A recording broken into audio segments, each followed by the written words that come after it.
હે મારી કાઠિયાવાડમાં કોક દી જ રે, કાઠિયાવાડમાં કોક દી અને તું ભૂલો પડને મારા ભગવાન, એ તારા જેવા રે કરું તો ન સન્માન, એ તને સ્વર્ગે લાવી દઉં શ્યામળા. મારું નામ સોલંકી મયુરભાઈ રાજુભાઈ બારોટ છે.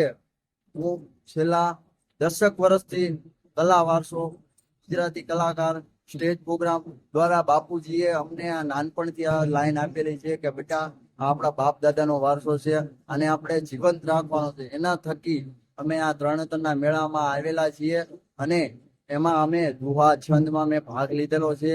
પરફોર્મન્સ બધાયના ચાલુ જ છે. અત્યારે અમે પરફોર્મન્સને માણીએ છીએ અને બધાને પ્રોત્સાહન આપીએ છીએ કે તેઓ મહેનત કરીને આગળ આવે. એના માટે અમે નોકરી ઉપર રજા રાખીને આ બાપ દાદાનો વારસો ઉજાગર રાખવા માટે અમે પમ્પિંગ સ્ટેશન લખતર ટાંકી દ્વારા અમે અહીંયા આવી ગયા છીએ.